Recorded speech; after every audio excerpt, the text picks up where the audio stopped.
Do ofício das leituras do dia 1º de julho de 2022, sexta-feira da 13ª semana do Tempo Comum, do livro de Santo Agostinho, Bispo, sobre a predestinação dos santos, século V. Jesus Cristo é descendente de Davi, segundo a carne. O exemplo mais luminoso da predestinação e da graça é o próprio Salvador, o mediador entre Deus e os homens, Cristo Jesus. Para o ser com que méritos antecedentes de obras e de fé pôde contar a sua natureza humana, peço que me respondais.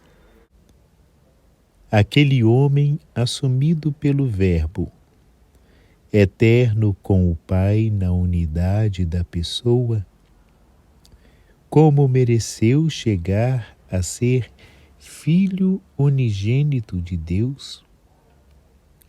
Que mérito precedeu esta união?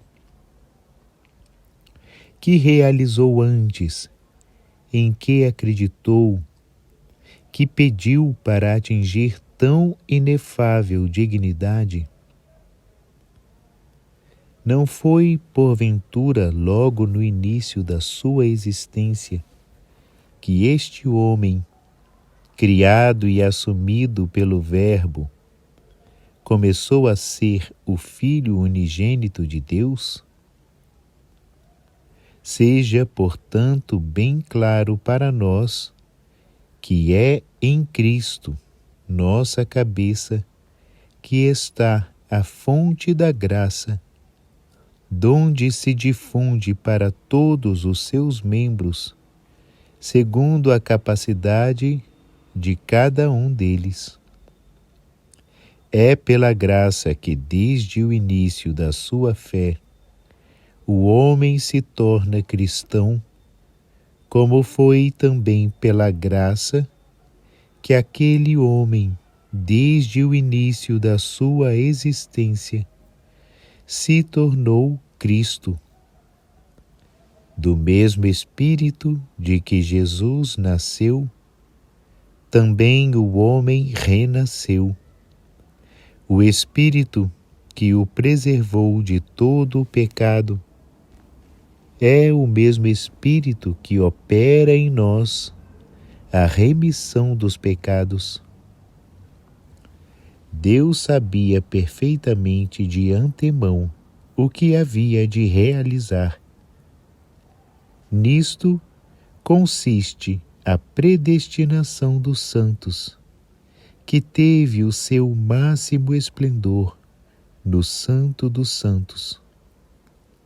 De entre os que compreendem retamente as palavras da verdade, quem pode negar esta predestinação?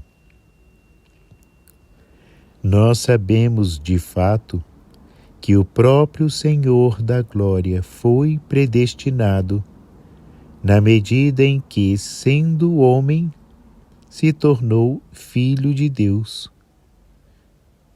Jesus estava, por conseguinte, de tal modo predestinado que, havendo de ser filho de Davi, segundo a carne, seria também Filho de Deus, segundo o Espírito de santidade. Por isso nasceu do Espírito Santo e da Virgem Maria. Esta foi a admirável elevação do homem, realizada de maneira inefável pelo Verbo divino, para que Jesus Cristo fosse chamado ao mesmo tempo verdadeira e propriamente Filho de Deus e Filho do homem.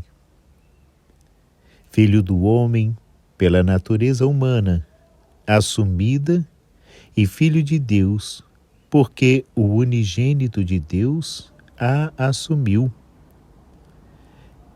De outro modo, dever-se-ia acreditar em 4 pessoas divinas, e não 3. Assim foi predestinada aquela natureza humana, a tão admirável, excelsa e sublime dignidade, que nenhuma elevação podia ser maior. Da mesma maneira, a divindade, ao assumir a nossa natureza, com todas as suas debilidades até a morte de cruz, não podia humilhar-se mais por amor de nós. Por isso, assim como Cristo, um só homem, foi predestinado para ser a nossa cabeça, também nós, sendo muitos, fomos predestinados para sermos seus membros. Emudeçam, portanto, os méritos humanos que pereceram em Adão, e reine a graça triunfante de Deus por Jesus Cristo, nosso Senhor, único Filho de Deus e único Senhor. E assim, se não é possível encontrar na nossa cabeça os méritos que precederam a sua singular geração, também em nós, seus membros, não poderão encontrar-se os méritos que precederam tão multiplicada regeneração.